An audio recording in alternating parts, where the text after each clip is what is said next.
Hoje a gente está tendo a oportunidade de ouvir de um estudioso da área. O professor Tiago vem trabalhando com isso há muito tempo. O doutorado dele agora continua com uma das instituições que levam mais a sério essa questão dos precedentes judiciais. E eu tenho o privilégio de ter o professor Tiago como amigo há bastante tempo. É importante vocês saberem que a culpa de eu estar aqui com vocês é dele, tá? O Tiago foi meu monitor de filosofia na faculdade, no segundo ano de faculdade. Ele que me arrastou para a pesquisa, né, na graduação. Então vocês culpem ele. Sim. Daí, meus caros, então hoje vai ser uma oportunidade bem legal. Aproveitem o Tiago aqui, tá? Tiago, a gente está tendo esse bimestre que a gente está encerrando o recurso, né? Então eu dei para eles agora especial extraordinário, encerrei, então achei interessante a gente conversar. Já conversei um pouco de precedentes com eles, mas achei interessante trazer vocês aqui. E antes, Tiago, claro, aquela velha a escola que a gente vem não gosta muito dessas coisas, mas a boa técnica ainda acadêmica nos obriga, né? Eu vou trazer para os nossos caros alunos de quarto ano aqui uma pequena parte bem modesta do currículo do professor Tiago, tá, que eu reservei aqui. O professor Tiago Clemente Souza, ele é doutorando em Direito pela Universidade Federal de Minas Gerais, como bolsista CNPq. Ele é mestre em Teoria do Estado e Direito pelo Centro Universitário Eurípides, também foi como bolsista CAPES.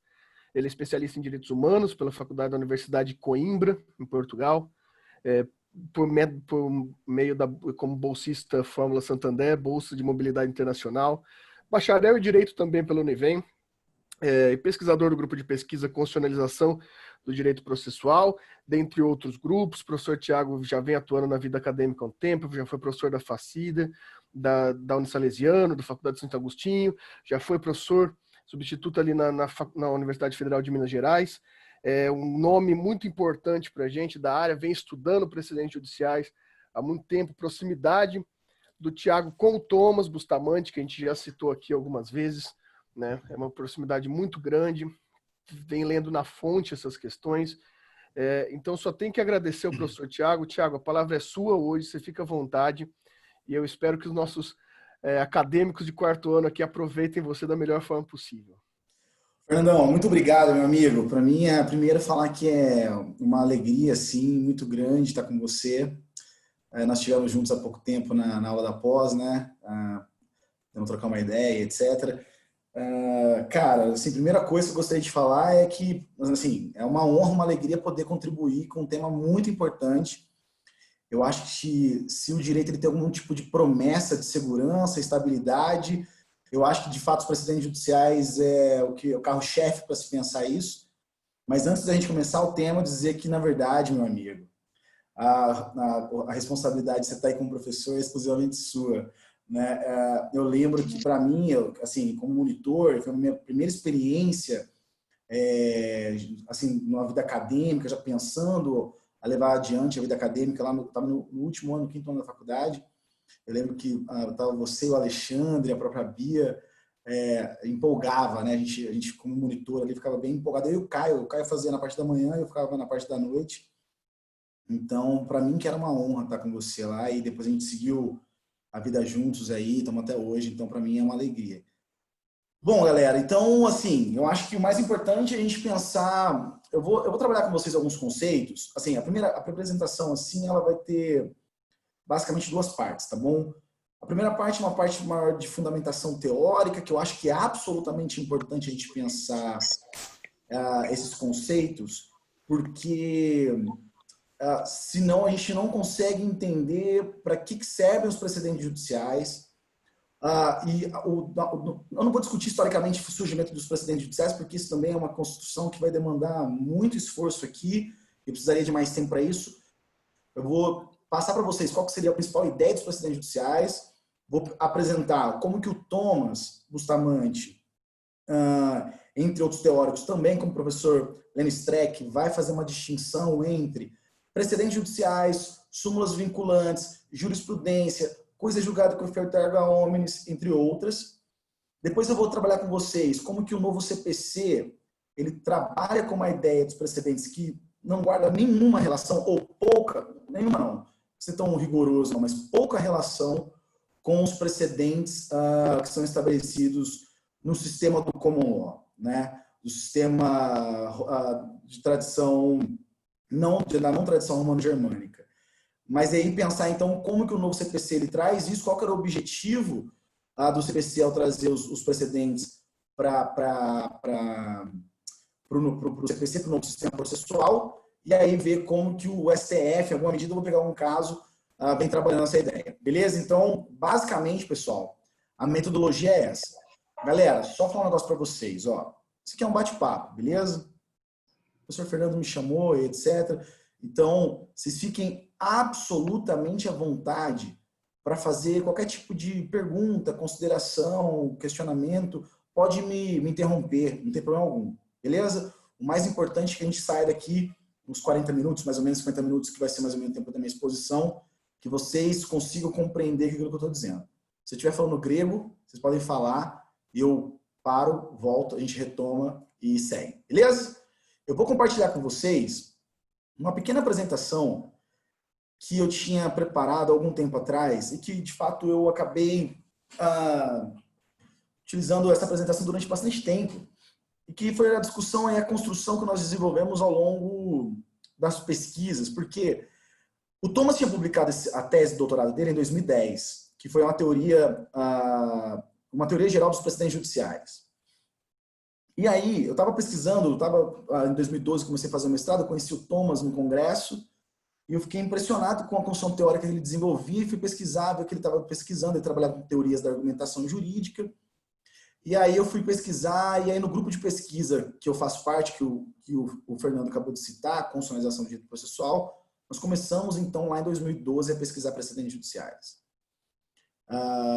E aí depois vem em tona 2015 o novo CPC, e aí isso ganhou uma certa notoriedade na discussão acadêmica brasileira e etc. Mas assim, a primeira coisa que a gente tem que colocar na cabeça, ou que a gente tem que pensar é qual que é uma das grandes promessas do direito? Ou o que o direito ele propõe?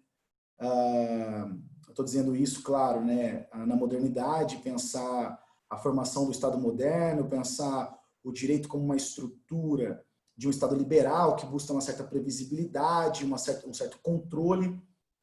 Mas a principal promessa do direito, me parece que de fato vem a ser a ideia de previsibilidade, ou uma certa ideia de segurança. Ou seja, se eu tenho litígios que não podem ser resolvidos entre particulares, numa ideia de autotutela, Fernando, eu vou lá e vendo um carro para o Fernando me paga, eu não posso simplesmente ir até a casa do Fernando tacar fogo na casa dele e falar assim, se ferrou, Fernando, não me pagou, agora sua casa está em chamas. Na verdade, o que eu tenho que fazer é me socorrer da ideia do Estado, de um terceiro não interessado, para resolver o meu litígio. Só que a grande questão é que nós temos algumas ferramentas para resolver isso que não traz uma perfeita e absoluta previsibilidade. Porque nós temos algumas lacunas, nós temos imperfeições no sistema.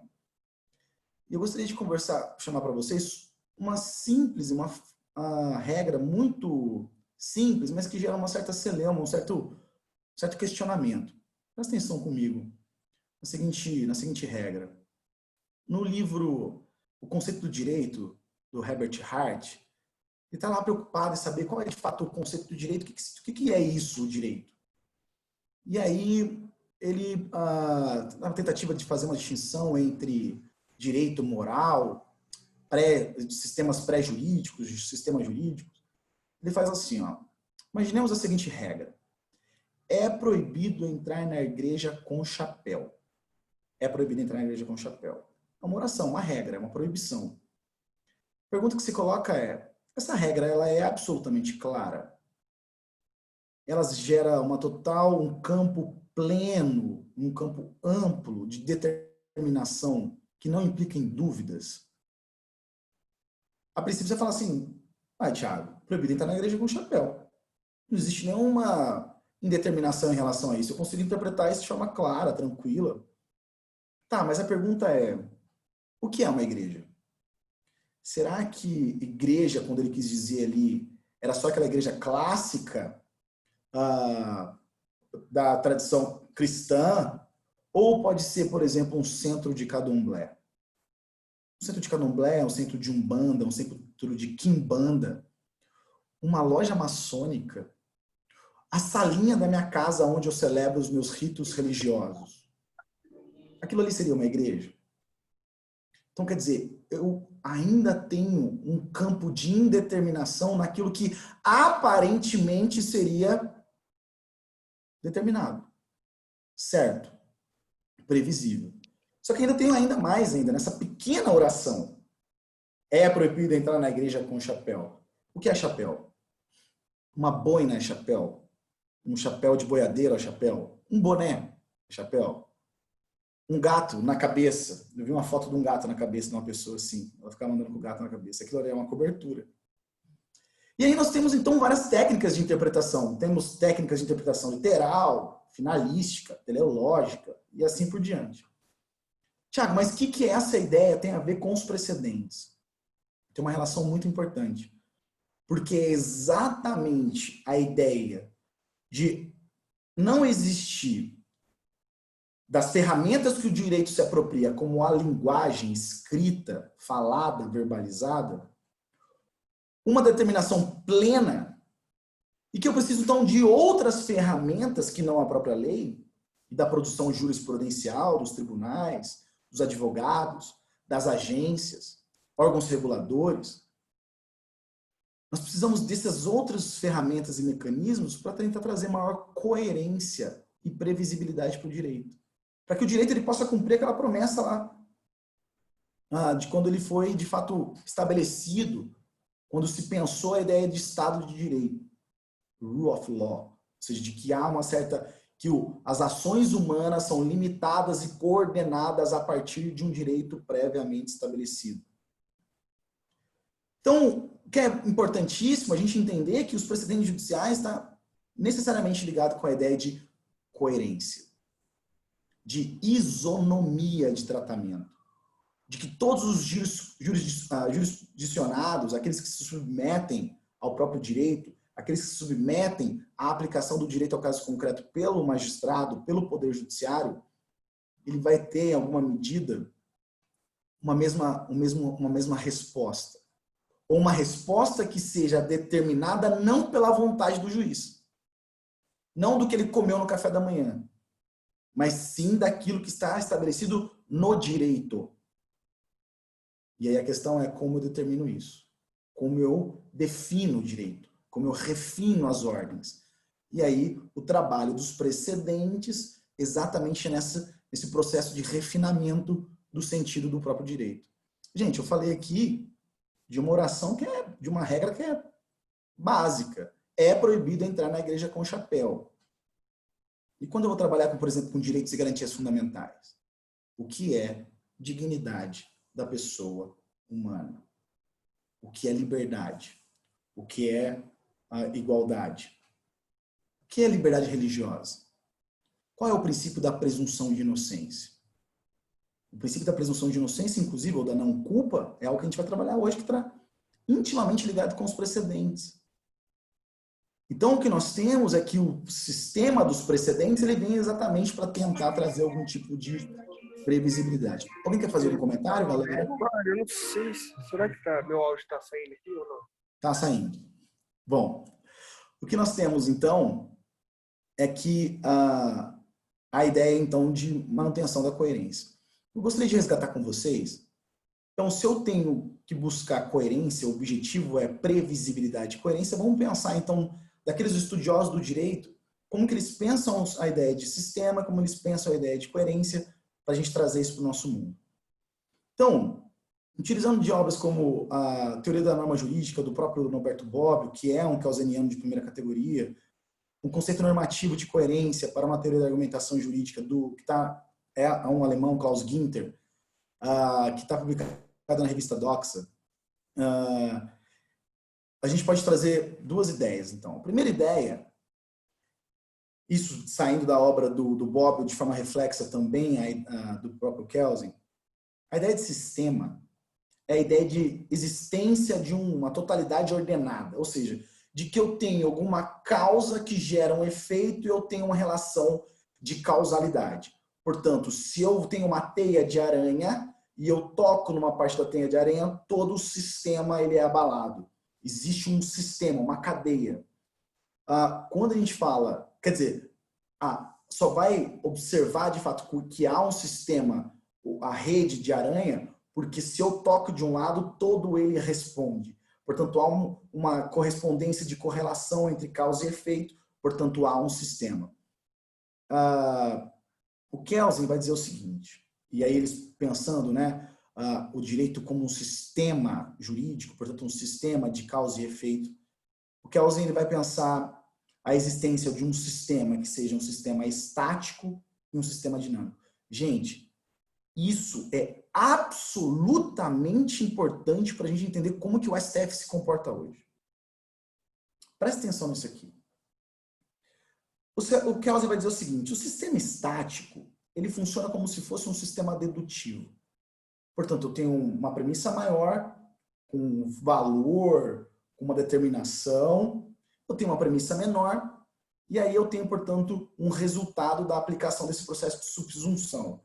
Ou seja, eu aplico a premissa maior à premissa menor, eu chego, então, a um resultado. Ele vai dizer assim, o sistema moral é um sistema necessariamente dedutivo e estático.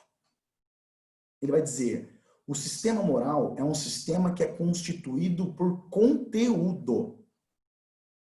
Se eu vou dizer o seguinte, eu posso colocar como uma verdade assim, ó, eu não devo fazer mal às pessoas. Eu estou pensando no conteúdo disso. Aí eu vou dizer, por conta disso, é necessariamente proibido mentir, desde que isso não faça mal, desde que isso faça mal às pessoas. Eu estabeleço uma premissa e eu, por conta do conteúdo, eu vou chegando a conclusões, a deduções. Eu tenho um conteúdo moral dentro do sistema estático que implica isso. Essa dinâmica. Ele vai dizer, mas ainda existe o chamado sistema dinâmico. Ele vai dizer, e o sistema jurídico é um sistema dinâmico. Ele vai dizer, no sistema dinâmico, eu não estou preocupado com o conteúdo. Eu estou preocupado com a autoridade de quem fala. Não me importa qual é o conteúdo, qual é o comando, mas quem está autorizado a falar. E olha, presta atenção comigo isso aqui, galera, porque isso aqui tem muita importância quando eu vou pensar precedentes. Um pai pode chegar para o filho e falar o seguinte, ó, o filho tem que ir para a escola, isso é o comando. Só que o pai ele pode justificar e obrigar o filho a ir à escola de duas formas. Ele pode chegar para o filho, dentro do conceito de conteúdo moral, e falar, filho, é muito importante que você vá à escola, é muito importante que você estude, porque isso vai permitir que você tenha o desenvolvimento das suas habilidades intelectuais, artísticas, literárias, porque isso vai lhe dar autonomia. É claro, vai fazer para uma criança, vai entender, né? Mas a ideia é essa, a ideia de justificação da ordem através do próprio conteúdo. Ele vai dizer, ó, eu vou justificar. Inclusive no processo de aprendizagem isso é maravilhoso, eu explico o porquê daquela ordem. E só que eu tenho uma outra dinâmica, que ele vai dizer, essa primeira resposta seria uma resposta moral do pai. Mas a resposta seguinte, que é da autoridade, o pai simplesmente falaria, filho, quem manda aqui sou eu sou o pai. Logo, vai para a escola. Eu sou a autoridade. Por que eu sou a autoridade? Porque existe um sistema jurídico que fala que a família é a responsável, junto com o Estado, da manutenção e promoção da educação do filho.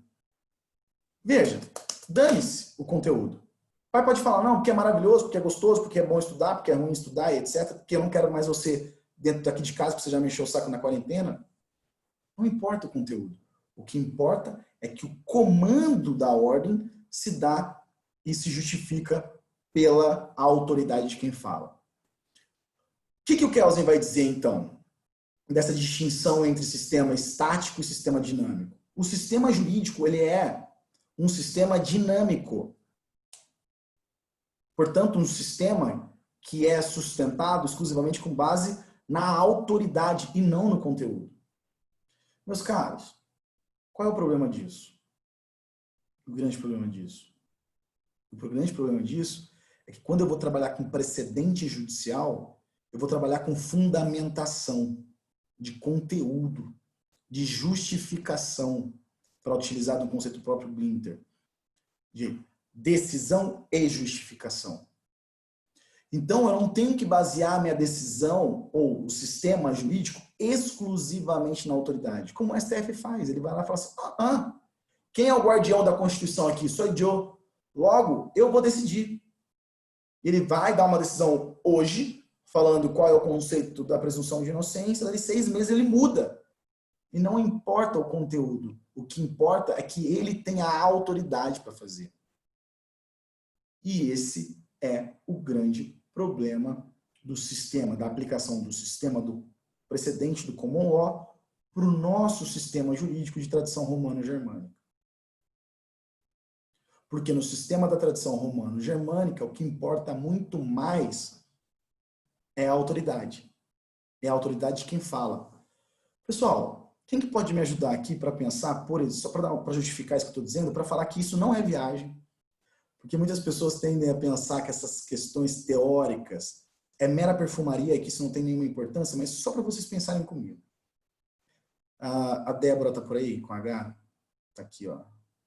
Quem que está aí que pode participar? Galera, me ajudem numa questão aqui.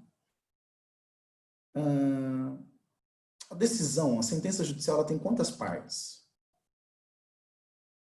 Você se recorda? Quais são as partes ou as etapas de uma sentença, de uma decisão judicial? Moacir, se recorda? Alguém se recorda?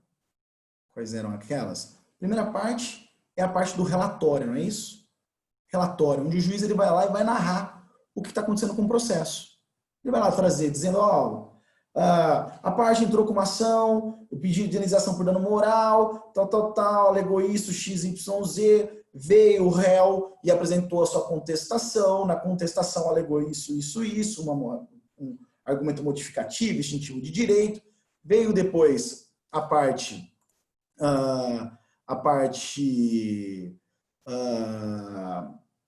falando sobre a sua réplica, teve audiência, teve a fase saneadora, audiência de instrução, tentou alguma tentativa de conciliação, etc. Depois ele vem e apresenta, então, a sua parte, ele vai trazer lá, é o relatório, né? Essa primeira parte é, de fato, o mero relatório do processo. Não tem cunho decisório, ele faz um relato do que é o processo.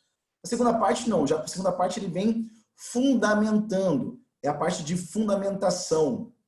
A parte de fundamentação da própria decisão. Nesta fase de fundamentação, o juiz, então, vem apresentando lá quais são a base jurídica, normativa, que levou ele a decidir daquela forma XYZ, julgando procedente ou improcedente. E aí, por fim, nós temos o dispositivo da própria sentença. No dispositivo, o juiz, então, ele decide. Ele fala, antes posto, julgo procedente ou improcedente. Galera, teoria do processo. Teoria do processo. Gente, vocês estão me ouvindo? Vocês estão me ouvindo? O Wellington está perguntando se caiu, só para mim. Não, a gente está aqui. Estou ouvindo. Tudo bem para mim. Beleza, tranquilo. Então, pessoal, nós temos aí 3 partes. Relatório, fundamentação e dispositivo. A pergunta é, qual dessas partes de fato vinculam as partes? Então, a pergunta é, qual dessas 3 partes forma coisa julgada? O que forma coisa julgada não é relatório. O que forma coisa julgada não é o fundamentação. O que forma coisa julgada é o dispositivo. É aquele último parágrafo onde o juiz vai falar antes posto julgo procedente ou improcedente ou parcialmente procedente. O que vincula as partes é somente aquela parte. Aquele finalzinho. Portanto, nós estamos muito mais preocupados com a autoridade do juiz do que a própria fundamentação da decisão. Tem-se hoje, sim, a questão das teorias sobre a questão, exatamente, Moacir, o dispositivo, o canal, Na verdade, o que nós temos é que o que é a própria teoria do processo civil no Brasil que implica essa ideia de autoridade em textos sintéticos. Eu quero resumir. Eu não quero ter o custo de pensar a fundamentação daquela decisão. Eu quero súmula vinculante. Eu quero um texto sintético.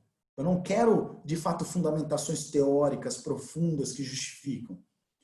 Daí a incongruência entre a teoria dos precedentes judiciais, como classicamente ela foi pensada dentro do sistema do common law, porque ali, de fato, a preocupação era com qual é o argumento que está sendo apresentado e quem é o destinatário das decisões e que todos têm que ser julgados.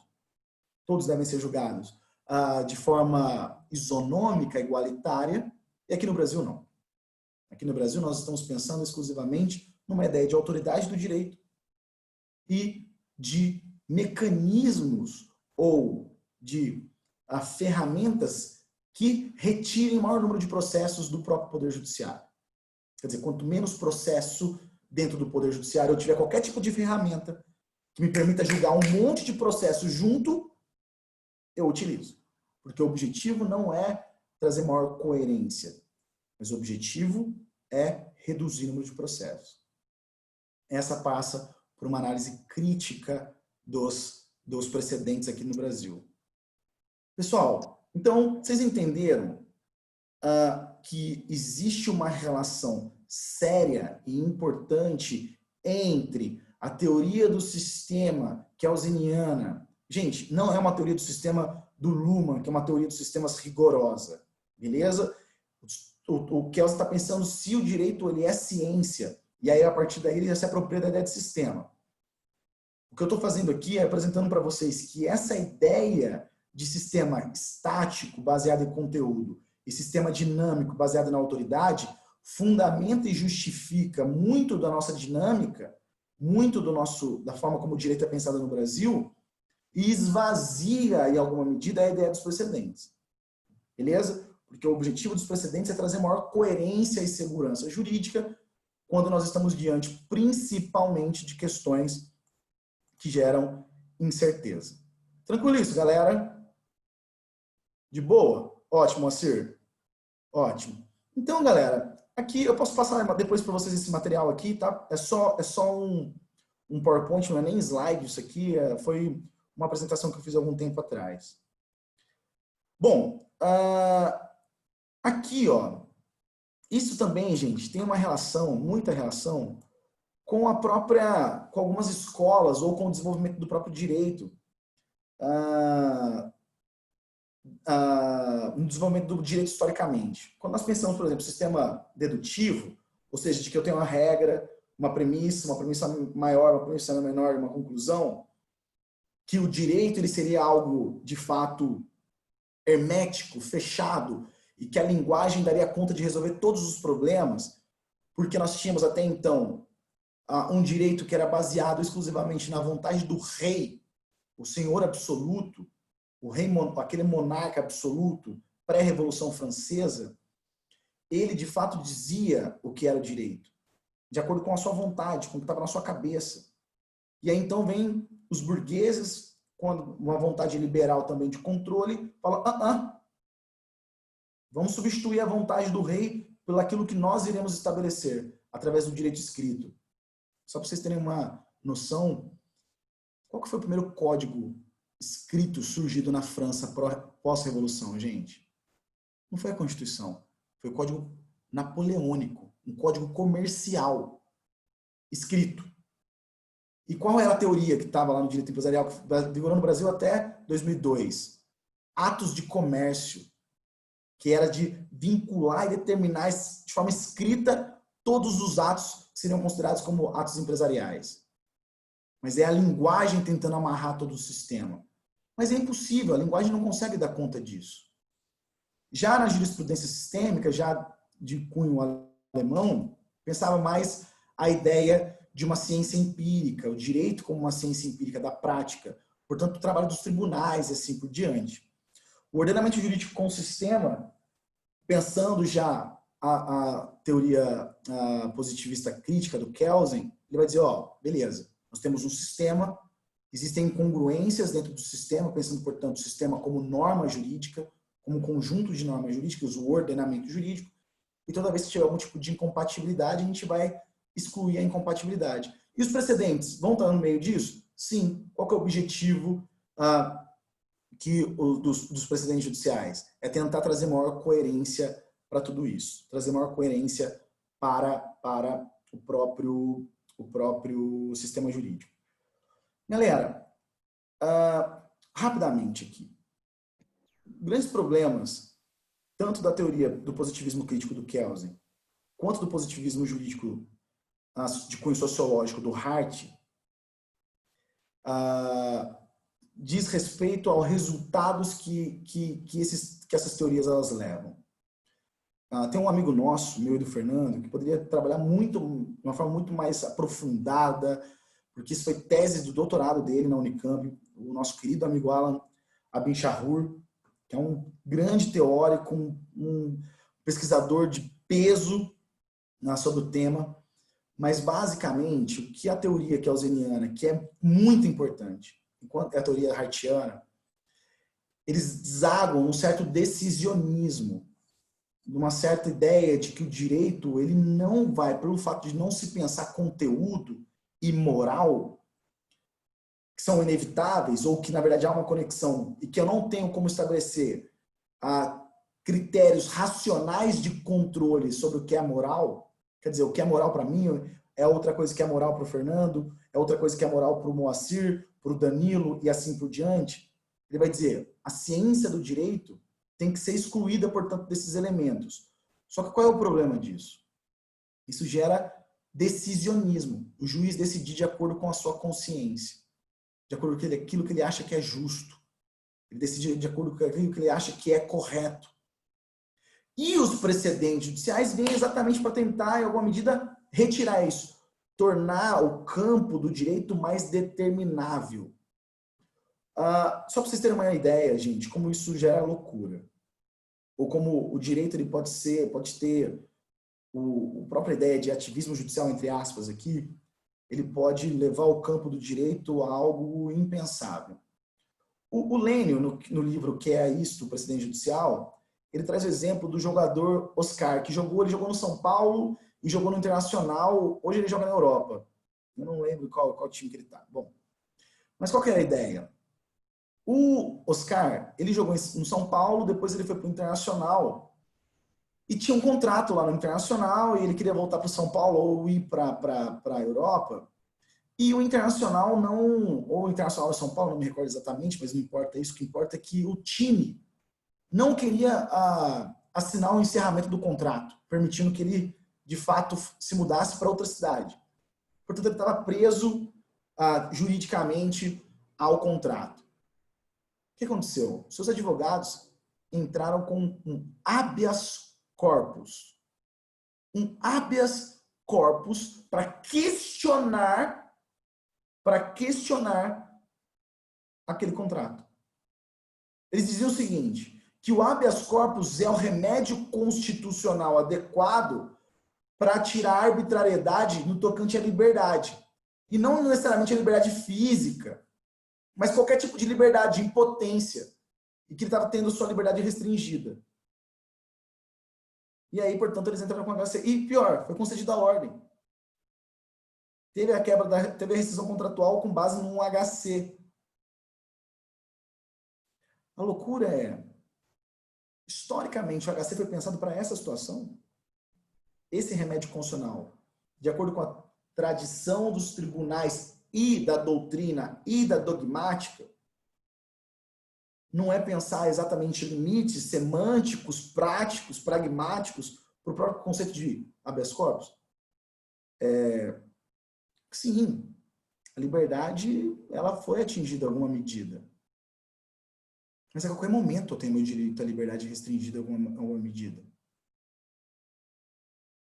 Quer dizer, somente naqueles casos nucleares, onde diretamente a minha liberdade de locomoção for atingida, eu tenho que pensar no HC, não na quebra da rescisão de contrato de trabalho.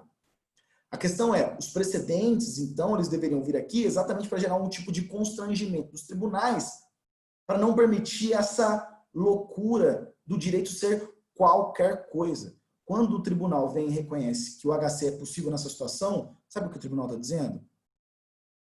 Que o direito é qualquer coisa. Que eu posso utilizar o HC nessa situação, eu posso utilizar o HC em outra situação que seja conveniente, que eu posso usar um habeas data, que eu poderia utilizar um mandado de segurança. Quer dizer, não tem limites. E o direito está exatamente aí para, em alguma medida, estabelecer limites a quem atua em nome do direito. Limites ao Estado e liberdades para os indivíduos.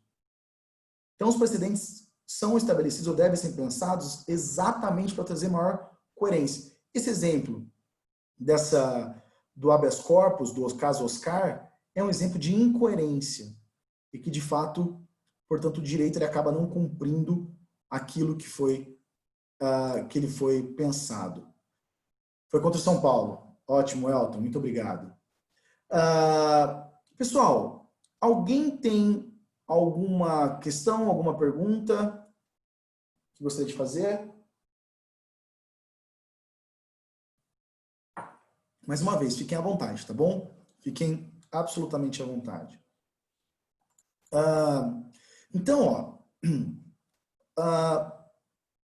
nós temos aqui, ainda dentro dessa ideia dos precedentes, para tentar trazer maior reforço ou determinação dos próprios precedentes, que, para justificar a ideia dos precedentes, é uma coisa que eu já tinha falado para vocês agora há pouco, né?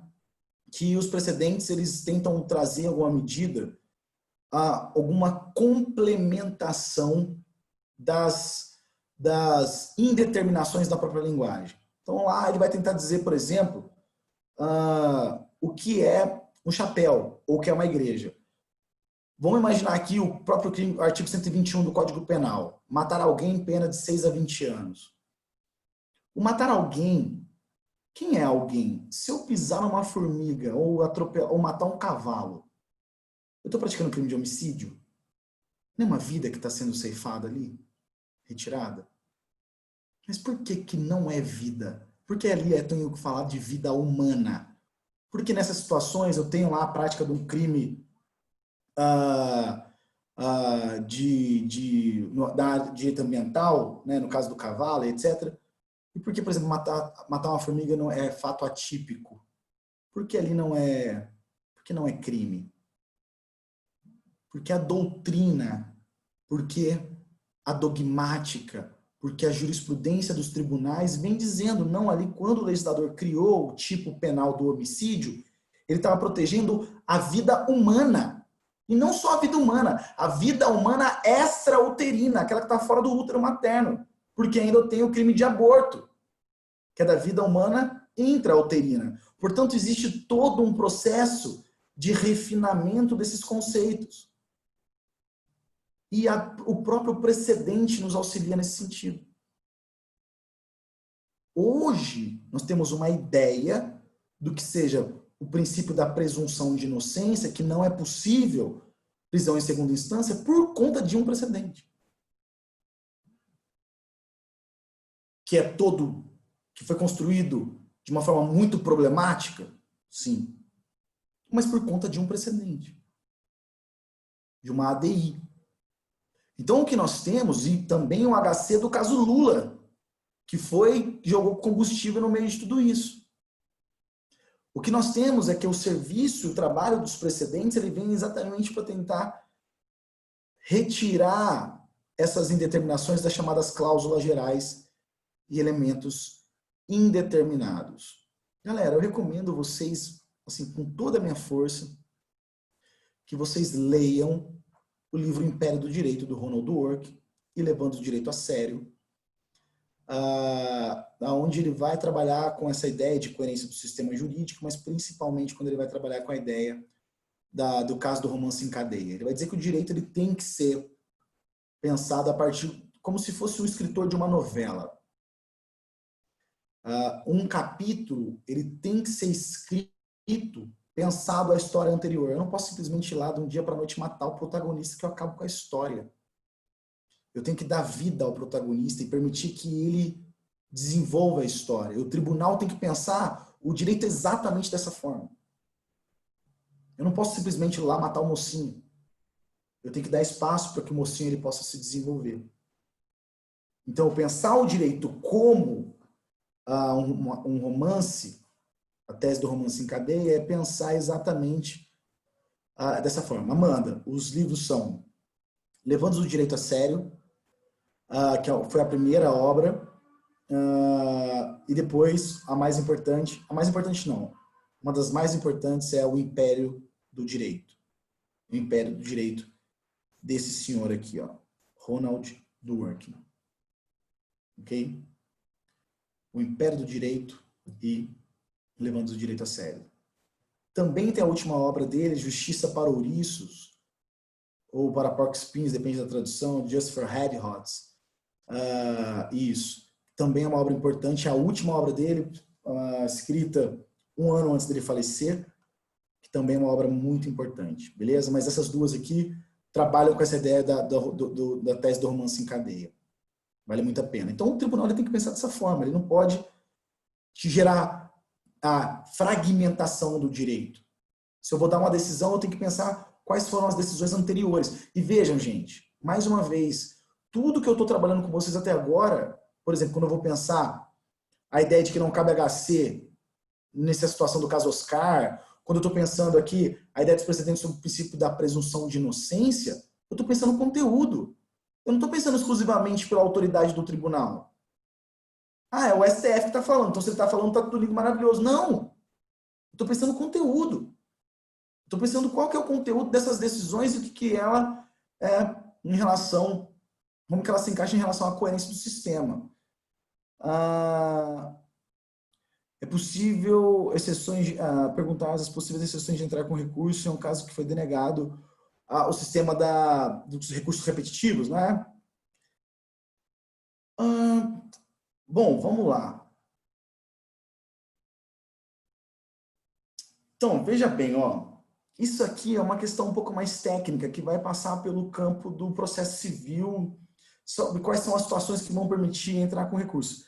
Claro que toda vez, quando eu for trabalhar, por exemplo, com a ideia de overruling, distinguish, que é a possibilidade de superação de um precedente, que é a possibilidade de eu mostrar que aquela decisão ela é incoerente, incongruente, beleza. Há a possibilidade de eu questionar determinadas situações de casos repetitivos.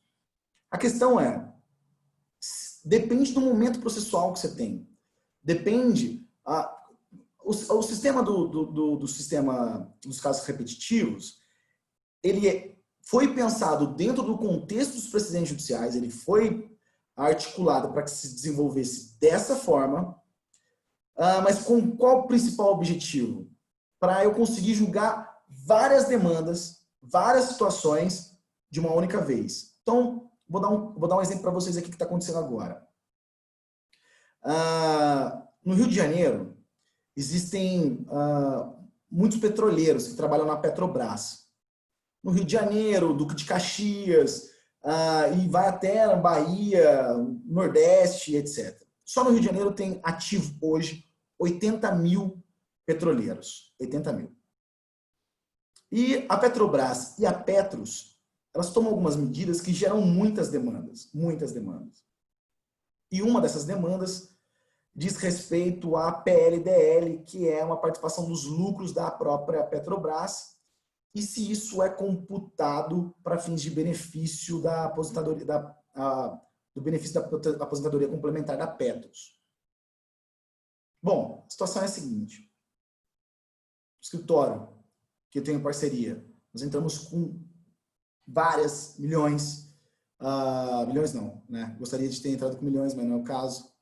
Entramos com várias ações e chegou no STF e, de fato, foi pensado um processo e aí se determinou pelo relator a suspensão de todas as outras demandas em relação aos mesmos temas. Basicamente, são processos que se estão discutindo questões entre aspas, questões de fato, não questões jurídicas, e que, portanto, nessas situações aí a gente acaba impactando outros processos que não aquele processo que foi pensado.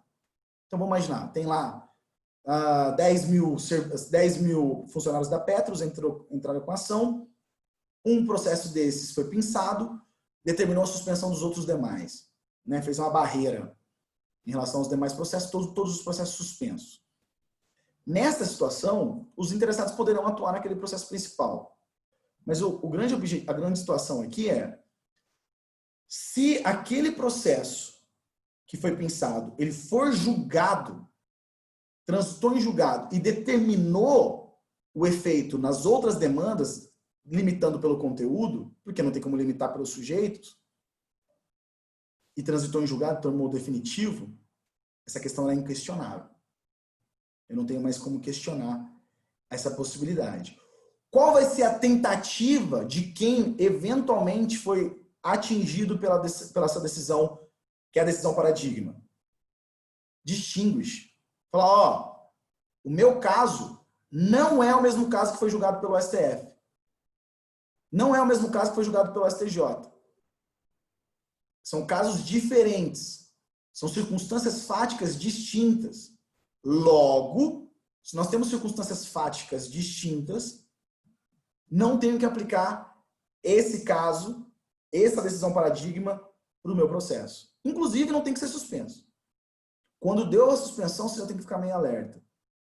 Né? Então, de fato, essa é uma situação. Bom, eu não sei se foi Albert. Eu não sei se foi foi mais ou menos esse o seu questionamento, tá? Espero ter respondido alguma medida o que você está me perguntando desse caso de demandas repetitivas. Mas assim, basicamente, ou eu aproveito da decisão, ou eu aproveito daquela decisão se ela me interessa, ou o meu esforço vai ser de determinar que há um processo de distinção entre os casos.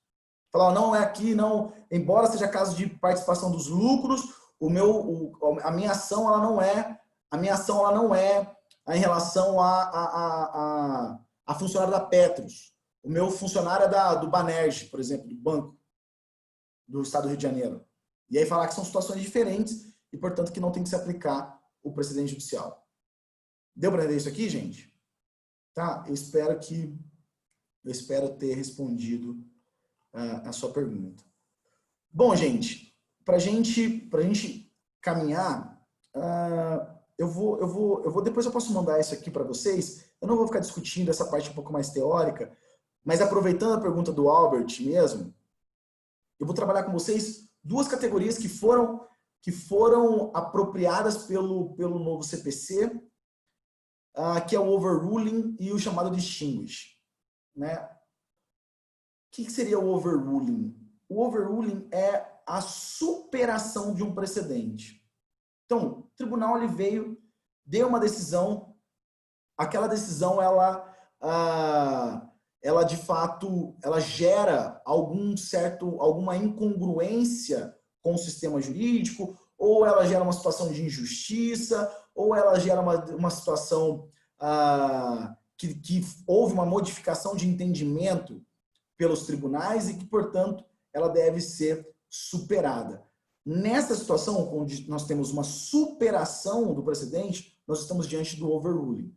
É revisitar. Gente, é basicamente quando o STF ele vai lá e cancela uma súmula.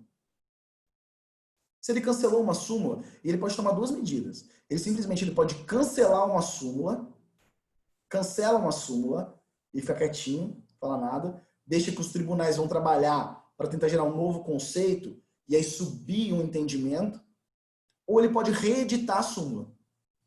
Vou dar um exemplo para vocês que aconteceu com a súmula 310 do TST. A súmula 310 do TST foi julgada, o que ela determinava? Que o artigo 8º da Constituição Federal, que trata sobre a questão de substituição processual, vocês tiveram processo, né? Vocês estão no 4º ano agora, né? O que acontece?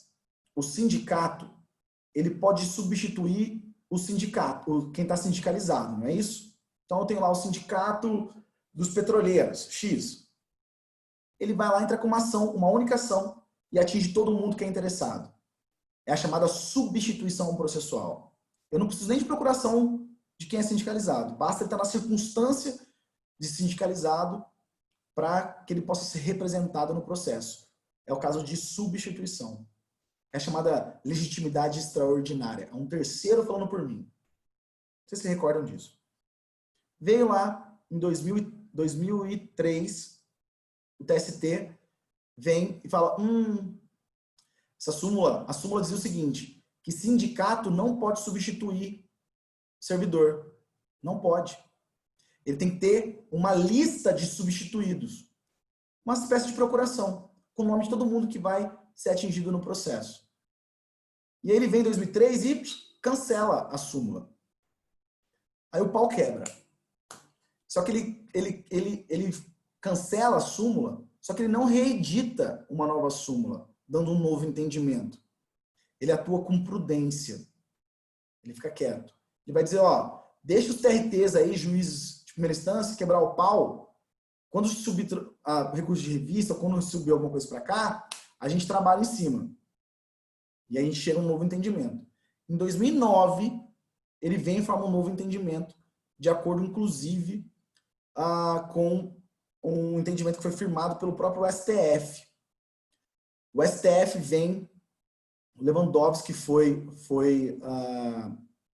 o ministro relator, num caso de reconhecimento de repercussão geral, em 2013, se eu não estou enganado, depois eu posso passar para vocês, e fala, ó, o artigo 8º, parágrafo 2º, que trata sobre a questão da legitimidade extraordinária, o artigo 8º da Constituição, também se aplica aos sindicatos, se estende aos sindicatos.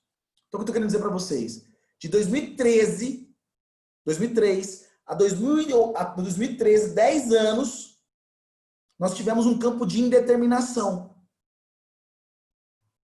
que eram os debates que se desenvolviam nos tribunais que iam tentando traçar um caminho até o STF vir, ó, realmente, nesse caso, a substituição processual tem que ser aplicada sim, se estende aos sindicatos. Mas olha o tempo que isso gerou. Olha o tempo que isso levou. Eles mudaram o entendimento e o TST adota o entendimento do STF. Hoje é tranquilo, pacífico. Não, o sindicato tem que ir lá e, de fato, substituir os seus representados. Mas demorou um tempão para acontecer isso. É um caso claro de overruling, de superação de um precedente, de uma súmula. E o chamado de distinguish. Distinguish acaba sendo mais uma situação mais comum, gente. O esforço para eu estabelecer um distinguish, de uma distinção de precedente, é diferente de um overruling, que é superação. No overruling, eu substituo o entendimento. Na distinção, eu falo, ó, o caso paradigmático é diferente do caso. Não está errado. A solução do caso paradigmático está certa. É isso aí. Só que o meu caso é diferente. Então, o que nós temos é que o esforço que nós teremos para manejar precedentes aqui no Brasil é basicamente o esforço de estabelecer uma relação entre overruling e distinguish.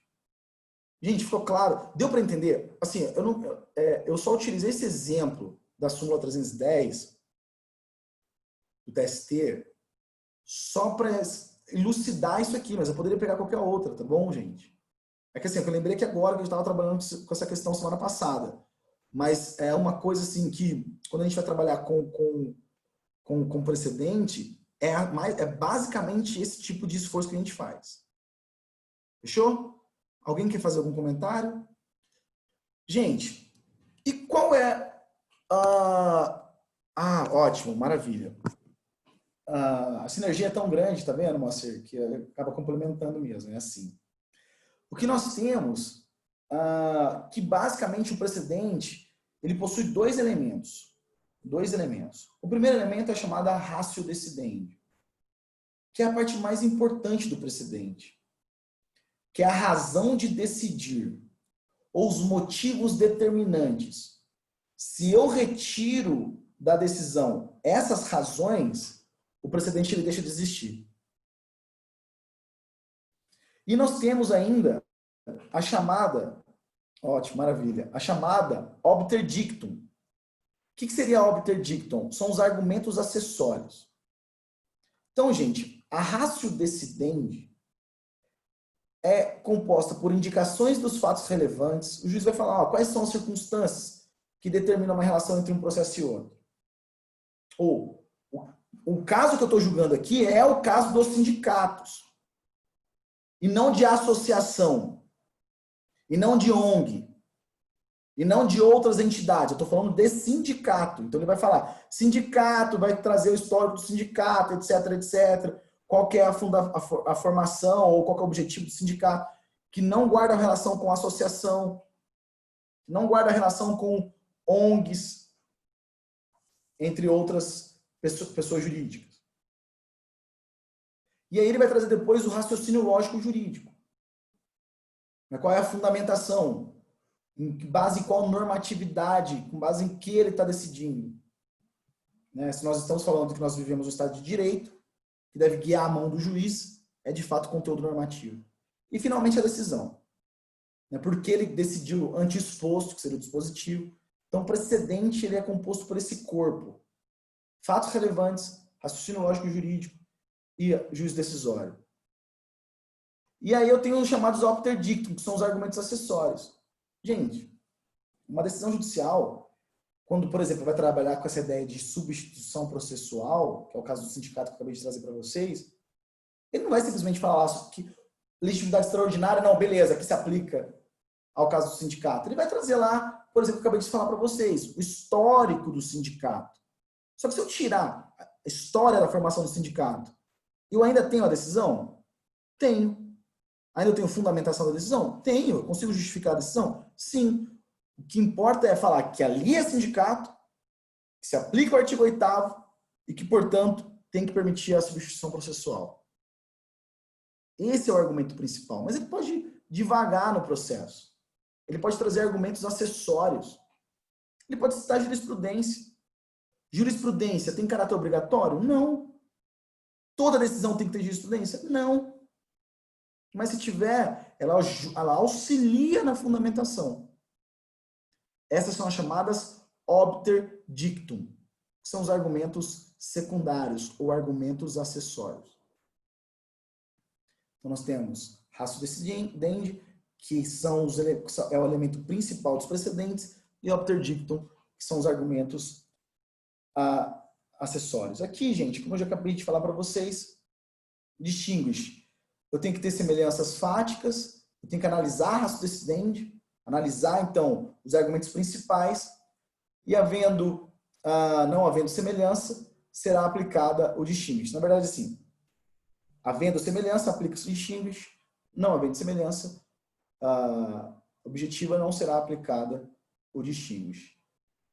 E o julgado ele pode dar uma interpretação restritiva, uma interpretação extensiva ao próprio ratio decidendi. Gente, veja bem, eu não falei para vocês que a própria lei, a regra, ela tem indeterminação?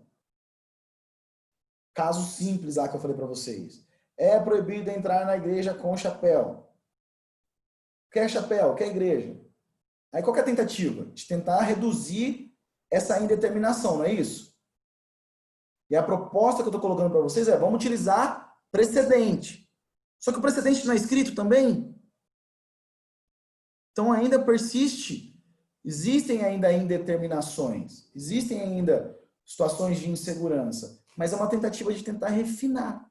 É o que nós temos através de razões, de argumentos fáticos jurídicos. Explicar o que é uma igreja, explicar o que é um chapéu.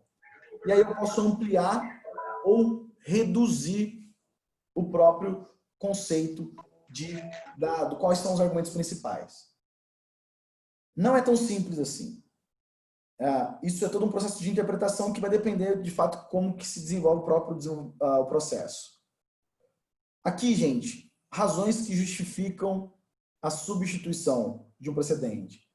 quando o precedente ele se torna obsoleto, desfigurado, quando ele se torna absolutamente injusto ou incoerente, e quando ele se revelar inexequível na prática.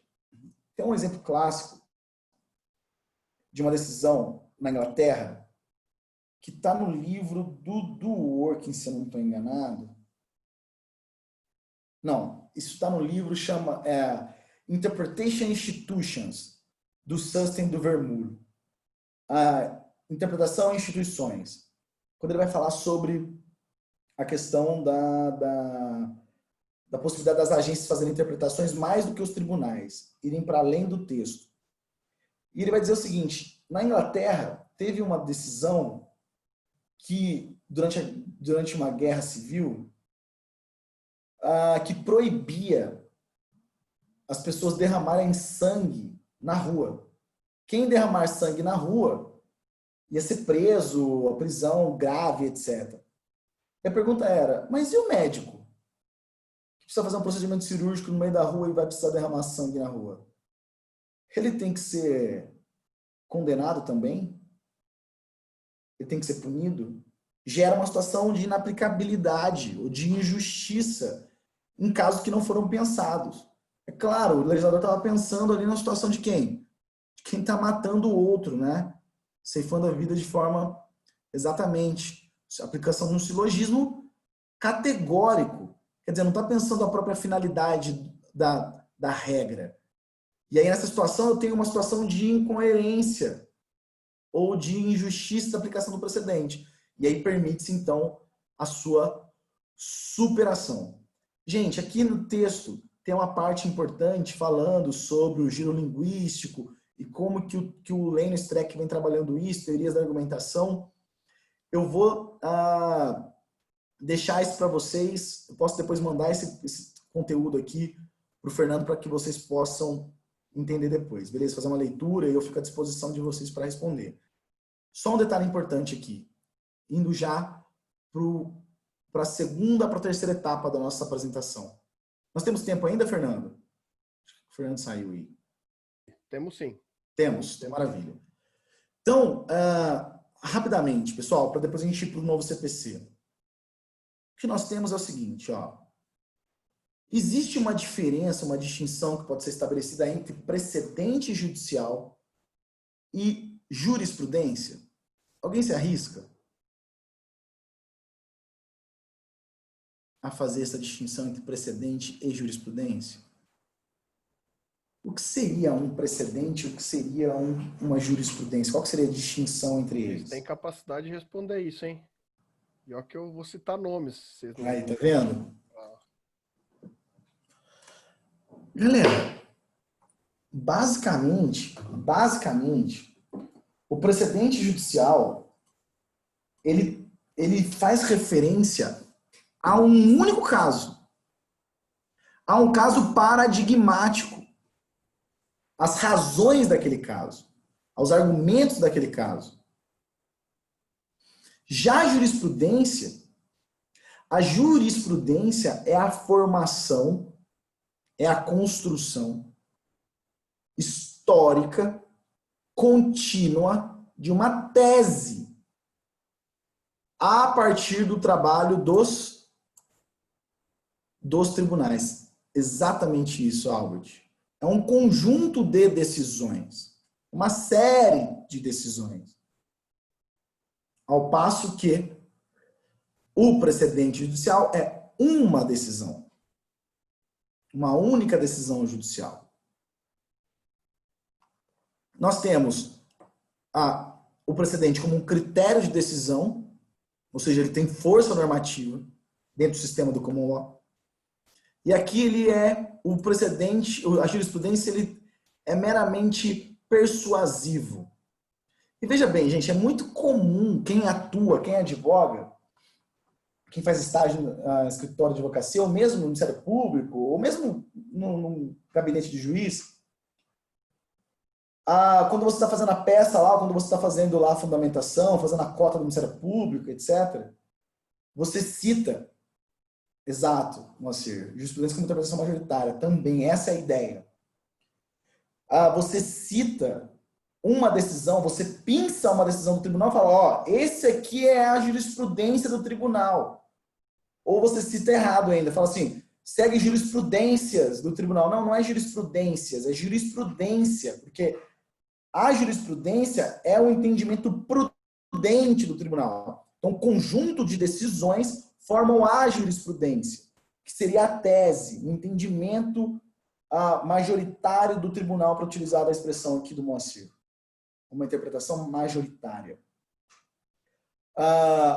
Já o precedente seria um único caso. Um caso que, inclusive, pode ficar adormecido durante anos.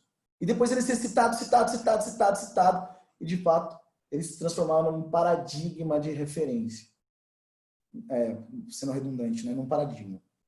Uma referência de julgamento. E ele tenta trazer, de fato, uma maior coerência para o sistema. A jurisprudência faz parte da nossa tradição, caráter meramente persuasivo. Já antes do CPC de 73, ele já se apresentava como uma possibilidade de impedir a subida de recursos quando, por exemplo, o recurso especial estava de acordo com o entendimento jurisprudencial do STJ e extraordinário do STF. Hoje isso se estendeu mais, né? São as chamadas jurisprudência impeditiva, ou súmulas impeditivas, quando a decisão já está de acordo com o entendimento e aí o presidente do tribunal denega subida, não conhece do recurso, porque ele está de acordo com a jurisprudência já afirmada. Né? Com o novo CPC, isso ganha mais força. Principalmente nesse caso, que foi o Albert que estava dizendo, do caso das demandas repetitivas. Aqui também tem uma diferença entre coisa julgada com efeito erga omnes. A coisa julgada com efeito erga omnes é uma única decisão. Gente, coisa julgada com efeito erga omnes é as chamadas ações coletivas. Entre com uma única demanda que atinge várias pessoas. Nesse caso aqui, nós temos uma única demanda e existe uma limitação da extensão da decisão. Somente os substituídos. No caso aqui, somente os sindicalizados. Se tiver outras pessoas, elas não vão ser atingidas por aquela coisa julgada. Vamos imaginar que aquele caso que eu falei para vocês do TST, a decisão lá da participação dos lucros, a decisão foi clara, que aquela decisão somente se aplica àqueles trabalhadores que exerceram atividade só na cidade do Rio de Janeiro, durante o ano de 2005 a 2010. E aqueles que trabalham em Duque de Caxias vão ser atingidos? Não serão atingidos pela decisão. Os precedentes não estabelecem esse tipo de limite. Os precedentes se aplicam a todos os casos, que sejam casos com semelhança. Deu para entender, galera? Ficou claro? E a diferença entre precedente e súmula? O precedente tem fundamentação, tem aplicação, a indicação dos fatos e o dispositivo. Súmula é só um texto sintético. É um texto curto. Por exemplo, a súmula 11 do STF diz sobre a proibição do uso de algemas. É um texto curto, que vai dizer, não se pode utilizar algemas, a não ser que seja para garantir a segurança das autoridades, ou impedir que a pessoa fuja. Ele não vem falando por que ele acha, por quê. Não vem explicando por que tem que se proibir o uso das algemas. Ele só vem, de fato, falando que é proibido. A força ou o objetivo de uma súmula é muito parecido com o objetivo de uma lei. É um texto sintético. Um texto que busca uma certa clareza. Mas, como eu já falei para vocês, a linguagem, ela, de fato, não vai gerar essa determinação. Beleza, pessoal? Então, último tópico da minha apresentação, deixa eu achar aqui. que foi uma aula que eu ministrei há algum tempo, mas que guarda relação com a nossa aula de hoje. Bom, então aí nós temos todo um problema em relação aos precedentes e aplicação dos precedentes no Brasil, que é uma tentativa de trazer esse debate do sistema do common law para o sistema do civil law. Mas basicamente, conversando com o professor Benedito Cerezo, o professor Benedito Cerezo foi um professor que foi professor da nossa casa, da nossa graduação, do Centro Universitário Eurípides de Marília, e ele fez parte da comissão de juristas que elaborou o novo CPC. E aí um dia no escritório dele, estava eu, inclusive um amigo muito querido nosso, Caio Ramiro, que foi orientando do professor Cerezo na graduação. A gente estava tomando um café bem na época que eles estavam elaborando o novo CPC. E aí o Cerezo disse que eles estavam lá discutindo sobre o precedente. Aí eu falei, então precisamos trazer o precedente do novo CPC e tal. Não, mas quem que vai elaborar isso? Então eu elaboro. E aí foi assim, feito a toque de caixa. Não se pensou de forma rigorosa sobre os precedentes para ser aplicado no CPC. O objetivo era maior celeridade processual. E maior celeridade processual implica dizer redução de processo. Então, se tem qualquer tipo de ferramenta que permita isso, tá com pau. E aí foi isso que acabou acontecendo, colocando os precedentes do novo CPC. Bom, mas qual era a vantagem, ou qual que seria os ganhos do novo CPC em relação à fundamentação das decisões e precedentes? A necessidade de fundamentação das decisões. Como eu estava dizendo para vocês lá, no sistema estático dinâmico do Kelsen, uma tentativa de superar essa forma de se pensar. Quer dizer, eu não posso legitimar a decisão judicial exclusivamente com base na autoridade de quem fala, mas do que está sendo falado. Qual é o conteúdo que está sendo falado. E aí nós já tínhamos a exigência constitucional, no artigo 93, inciso 9 da Constituição, que diz que todo tipo de decisão, inclusive administrativa, deve ser fundamentada. E aí vem o artigo 11 do novo CPC, dizendo que as decisões também devem ser fundamentadas, replicando o argumento da Constituição. E aí vem, então, o artigo 489, parágrafo 1º, dizendo o que se entende como decisão fundamentada. E, basicamente, o que esse dispositivo vai falar? Que eu não posso ter fundamentações de mero replicar dispositivo de lei. Eu não posso simplesmente replicar dispositivo de lei, porque isso não gera uma fundamentação das decisões. Eu não posso utilizar conceitos jurídicos determinados, como dignidade da pessoa humana, perigo de dano, sem explicar por que eu estou utilizando aquilo.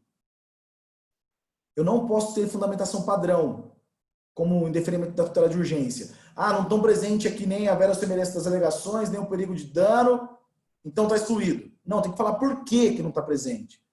Gente, o absurdo, no Paraná, inclusive, hein, pessoal? Eu não lembro qual cidade que foi. Um juiz, ele tinha um formulário para marcar com X casos de prisão cautelar. Olha a gravidade disso. É caso o quê? De perigo à correta instrução do processo, ou perigo de fuga, ou contra a ordem econômica. E aí, com X. Isso não é fundamentação, isso não é decisão judicial. É uma loucura isso, né? O objetivo do direito é exatamente, e o novo CPC é impedir esse tipo de fundamentação. No meu caso, para mim, são decisões inexistentes. Não é? Isso aí são decisões inexistentes. Caso de representação no conselho, no CNJ, e caso sério, porque estou colocando a liberdade das pessoas em risco. Os juízes devem enfrentar todos os argumentos que são apresentados. Né? Portanto, isso está superando o entendimento que foi firmado pelo STJ de necessidade de fundamentação. Tem um parágrafo depois que meio que esvazia isso, mas isso aqui também exige uma maior fundamentação. Por quê? O contraditório implica que o juiz ele enfrente os argumentos que foram apresentados pelas partes para que haja maior diálogo e o efetivo contraditório. Não basta mencionar o precedente, eu tenho que justificar a sua aplicação ao caso concreto. Eu tenho que falar por que aquele precedente tem que ser aplicado naquele caso. E aí, finalmente, determinando o novo CPC a eficácia dos precedentes, ele tem que demonstrar ao juiz, quando ele vai fundamentar, por que ele está superando aquele precedente, ou se aquele precedente não está sendo aplicado naquele caso, porque ele é diferente. Então, aqui, mais uma vez, para justificar que, de fato, o novo CPC reconhece a ideia dos precedentes judiciais, traz uma maior força à fundamentação das decisões e gera uma maior aplicação do sistema dos precedentes no Brasil. Pergunta que é clássica dentro dessa discussão sobre precedente. Tiago, nós estamos migrando do sistema do Civil Law para o Common Law, o sistema de que, de fato, a nossa fonte primária é a lei, para ter agora um sistema mais do sistema britânico, americano? Não, gente. Nós não estamos migrando. Nós não estamos transitando do Civil Law para o Common Law. Porque são sistemas com tradições absolutamente diferentes. São sistemas normativos que geram ordens, comandos, mas são de fontes muito diferentes. O sistema norte-americano, ele tem outros valores e outros guias que não se aplicam nos processos civil brasileiro. Da mesma forma, o sistema britânico, o sistema da Nova Zelândia, o sistema canadense, são sistemas diferentes do nosso, porque eles interpretam, eles são muito mais rigorosos com a ideia das decisões que foram dadas no passado. Então, a ideia, o conceito de precedente aqui no Brasil, ele está muito mais próximo com a ideia de dar decisões padrões que vão ser aplicadas aos outros casos. Pra vocês terem uma ideia, o CPC ele traz 11 expressões diferentes para fazer referência aos precedentes. Chama de tese, chama de súmula, chama de caso repetitivo, chama de jurisprudência, faz uma mistura gigantesca. Para no final falar o seguinte, qual é o objetivo? Padronizar a decisão. Se eu tenho casos semelhantes, eu pego um único caso e vou julgar todos os restantes da mesma forma. Então, o sistema do precedente aqui no Brasil está muito mais voltado a uma ideia de redução de processo do que, de fato, uma maior preocupação com isonomia e coerência. Deu para entender isso aqui, meus amigos? Bom, assim, dentro desse tempo que a gente tinha conversado passei bastante até, né, Fernando? Mas dentro do tempo que eu gostaria de falar, assim, basicamente essa era a ideia, né? Eu espero ter contribuído aí. Fico à disposição, gente. Se vocês precisarem aí para responder, etc., pode contar comigo. Pessoal, aproveitem o momento aí, quem tiver perguntas, a gente ainda tem aí um tempo para vocês fazerem pergunta e o professor responder. Então, por favor, aproveitem esse momento. Quem quiser pode falar aqui no microfone, abrir seu áudio, ou falar aqui do lado no chat, fica à vontade. Não precisa sacanear, não, gente. Pessoal, pode falar. Está aí para poder... Eu digo para vocês que, na verdade, essa é a parte mais importante, né? A gente trocar. Tem uma raiva disso aqui em sala de aula, eles não param de fazer pergunta um segundo. Aqui fica todo mundo quieto. É, assim mesmo. O Fernando estava dizendo que a gente começou a trabalhar com isso há algum tempo e eu continuo trabalhando com isso agora. Eu continuo trabalhando com isso no doutorado, mas assim, de uma forma um pouco menos ingênua, vou colocar assim. Eu acreditava muito na ideia dos precedentes, da força normativa do direito, de como que o direito, de fato, ele vai gerar constrangimento da prática, de como que as pessoas elas vão se guiar pela normatividade, trabalhar com teorias da argumentação. Não, a gente tem que ser racional na nossa fundamentação, a gente não pode entrar em contradição, tem que ter argumento de sinceridade, a gente tem que buscar uma coerência sistêmica.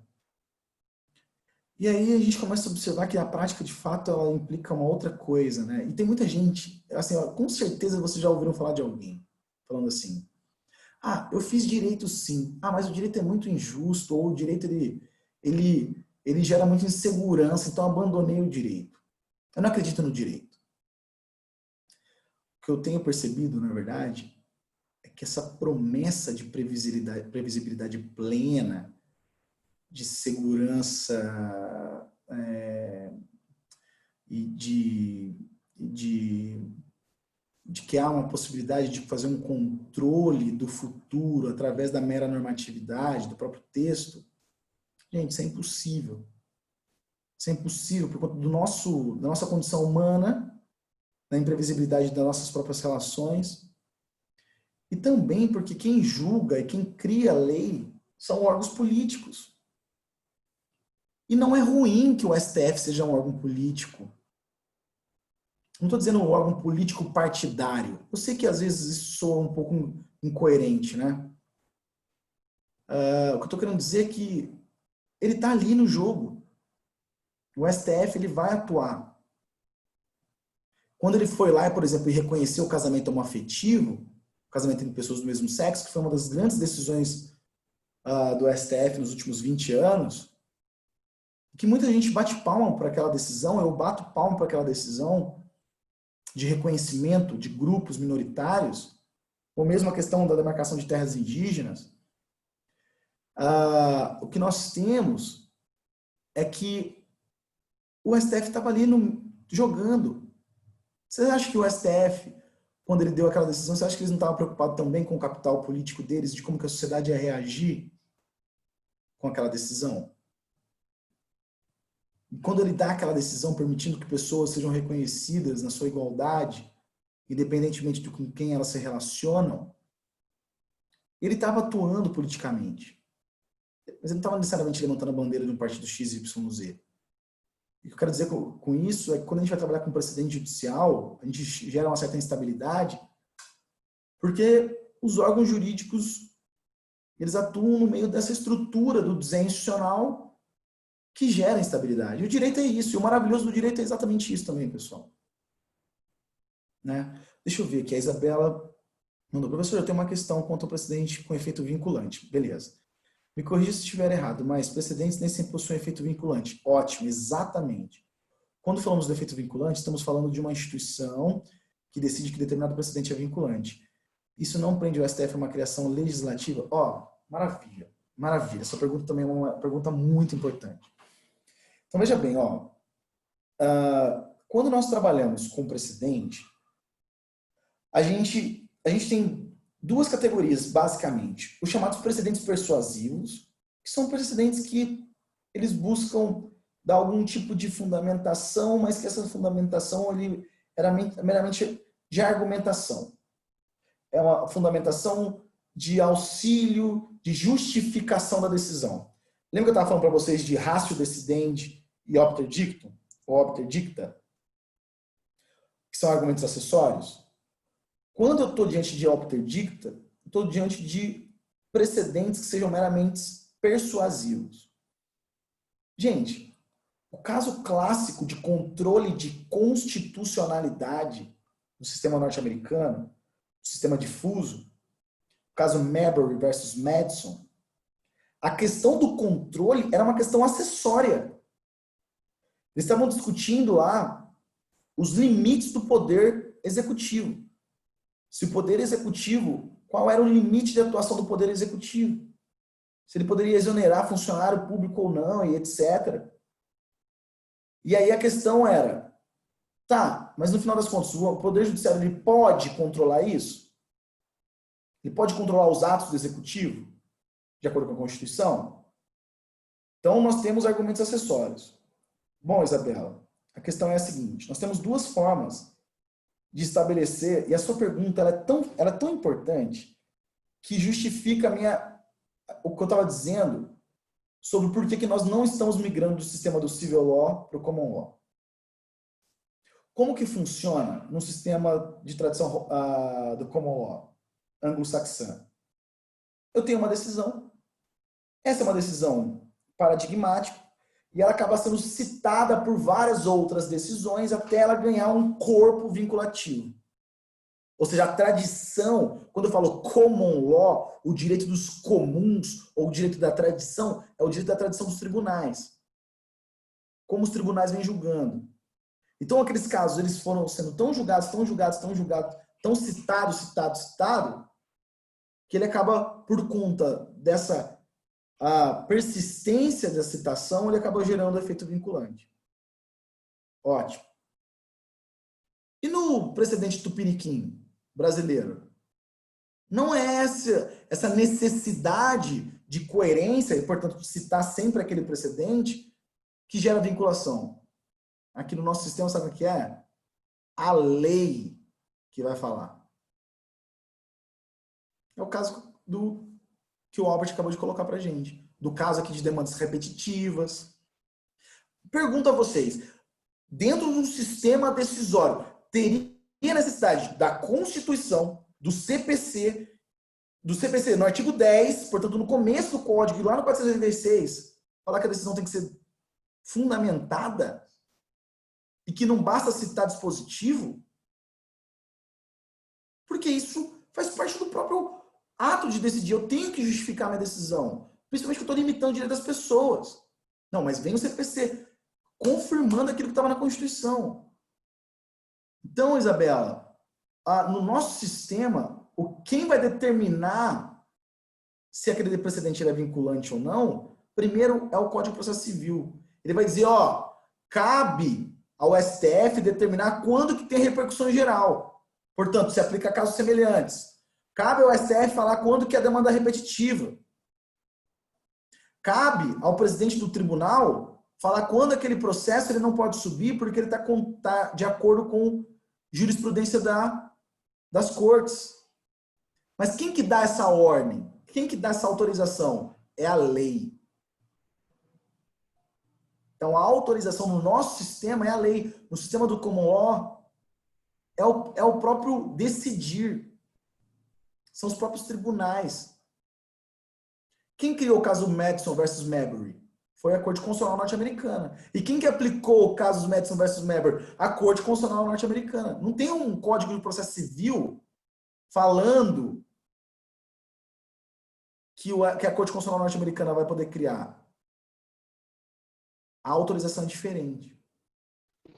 Aí a pergunta da Isabela é importante, que é a segunda parte. Né? Então, a primeira parte é, sim, existem precedentes que são meramente persuasivos e precedentes que são vinculativos. No nosso sistema, quem vai determinar qual é persuasivo e vinculante é a lei, que autoriza quem vai falar. E aí uma outra questão quando o STF ele decide, ele está ocupando uma função do legislativo? Acho que é isso, né? Quando o STF ele cria o precedente, ele está ocupando uma função que seria uma função típica do poder legislativo? Então, Isabela, essa é uma das grandes questões do direito contemporâneo. Quer dizer, quem vai discutir ativismo judicial vai pensar exatamente isso, a substituição ou uma certa hipertrofia do STF, do Poder Judiciário, tocante à atuação dele. Primeira questão, se eu reconheço que a lei ela é imperfeita, que a lei ela de fato não consegue resolver todos os casos, como foi o caso que eu trouxe para vocês agora há pouco, de que é proibido entrar na igreja sem chapéu, a atuação das cortes para complementar o sentido da lei ela é fundamental. Então, ele está complementando. A grande questão é quando a Corte Constitucional ou o Poder Judiciário extrapola isso. Por exemplo, determinando a aplicação de políticas públicas pelo Poder Judiciário. Quando determina, por exemplo, que uma pessoa que tem que receber um procedimento cirúrgico de R$60 mil nos Estados Unidos, R$500 mil e tem que ser bancado pelo governo brasileiro, sem ter acesso ao orçamento público, sem ter acesso a da onde esse dinheiro vai ser tirado, sem ter previsão na lei orçamentária, uma canetada manda lá para os Estados Unidos para fazer um procedimento. Aí, nesse caso, você tem uma decisão judicial na área de saúde que extrapola em alguma medida essa questão. Essa discussão, gente, vocês podem pesquisar depois. O livro do professor Bernardo Gonçalves, ele está distante, que não vou conseguir pegar. E também o livro do professor Daniel Sarmento, da UERJ, da Estadual do Rio de Janeiro, que ele trabalha sobre a questão dos limites e quando que existe um certo ativismo judicial que é possível. Mas basicamente a ideia tem limites. Quer dizer, a atuação, o ato de decidir é um ato também de criar. Mas desde que seja coerente com o sistema legal. Né? Então não estaria havendo uma substituição, mas uma complementação. A não ser nesses casos. Por exemplo, no caso de mandado de segurança do caso Oscar. Pelo amor de Deus. Isso aí está extrapolando, percebe? Nessa circunstância, de fato, ele estaria substituindo a vontade do legislador. Isabela, não sei. Consegui responder? Não sei se consegui responder. Tomara que sim. Beleza? Imagina. Mais alguma pergunta? Mais alguma consideração? Não, muito boa essa pergunta sua, Isabela. Boa mesmo.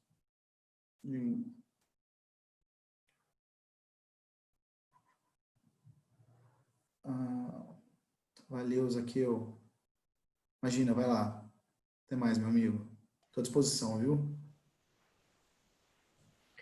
E aí, pessoal? Mais nada? Bem, depois vocês vão se arrepender, né, de não ter usado mais, professor. Olha lá, ó, tem mais um. Fala, o Albert. Para questionamento explícito do STF é essencialmente idêntico ao para questionamento implícito exigido no STJ. Meu cara, essa é uma questão um pouco mais... Essa é uma questão um pouco mais técnica, né?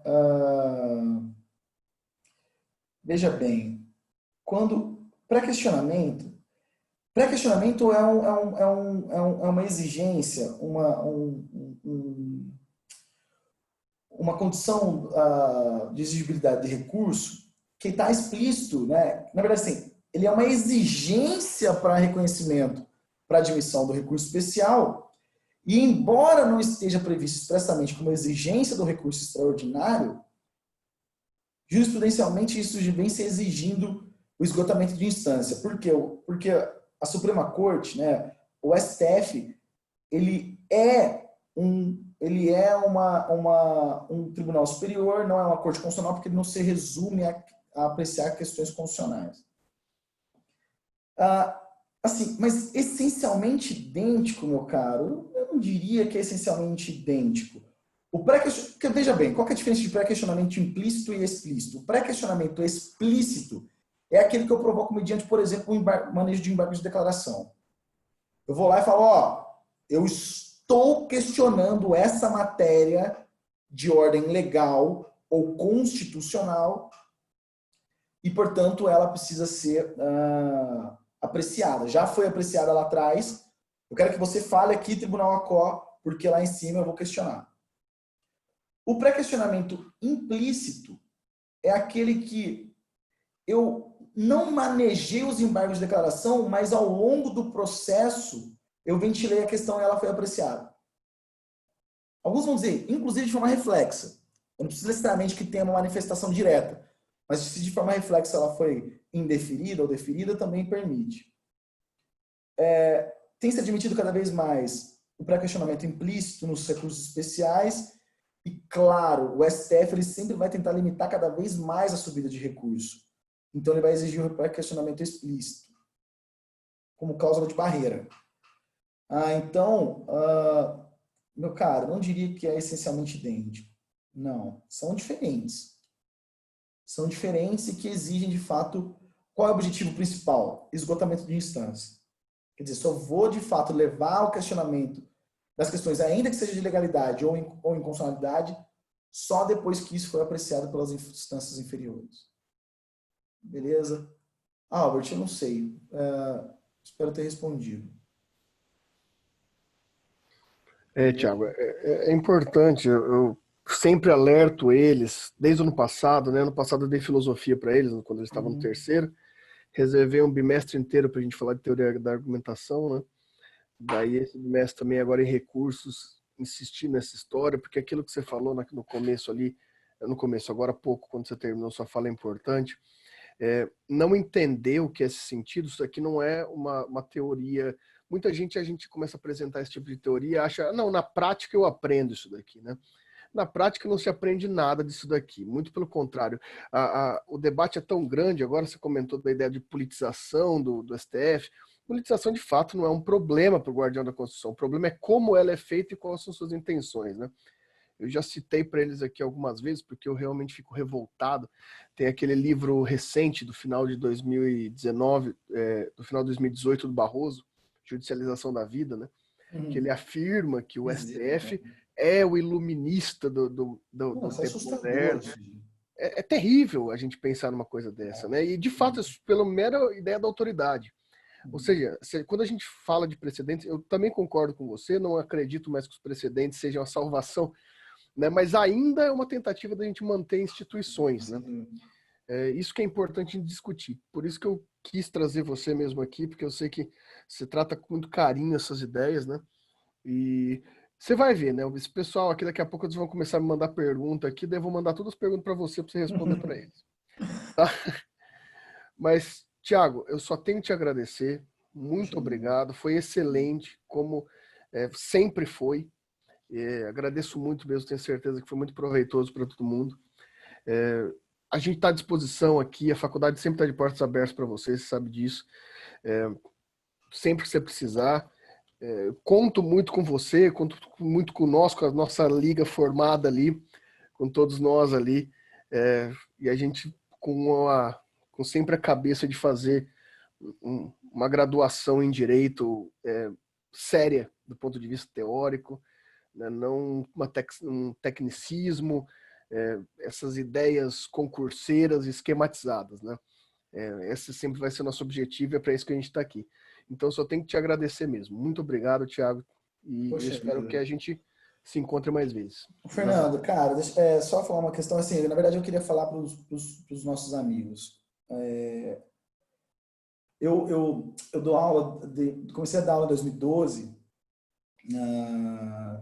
curso de extensão, depois cursinho, e aí entrei na faculdade, etc.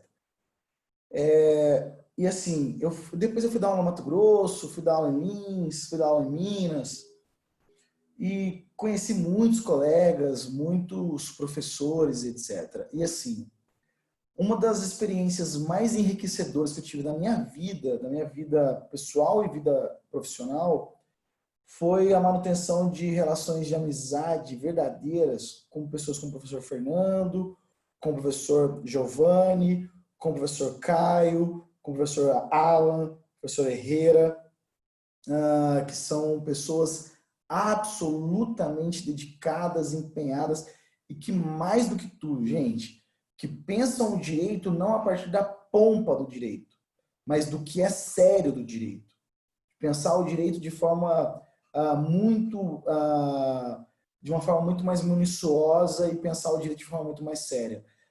Vocês têm, eu digo isso, porque eu tenho o privilégio de ter o Fernando como meu amigo, como meu companheiro de caminhada acadêmica, pessoal, e aproveitem a oportunidade de vocês terem o Fernando como professor de vocês. Porque o professor Fernando é um professor extremamente sério, empenhado, dedicado, e que toda vez que ele fizer convite, eu vou vir com o maior prazer e vou estar sempre à disposição de vocês. Tá bom? Você sabe que eu vou abusar, né? Sempre que eu puder, eu quero que bondade sua. Muito obrigado mais uma vez. Falo em nome dos alunos aqui. Muito obrigado mesmo. E a gente se vê na próxima aí. Já já a gente conversa. Valeu, galera. Tudo de bom para vocês. Até mais. Até mais. Tchau, tchau. Valeu, valeu.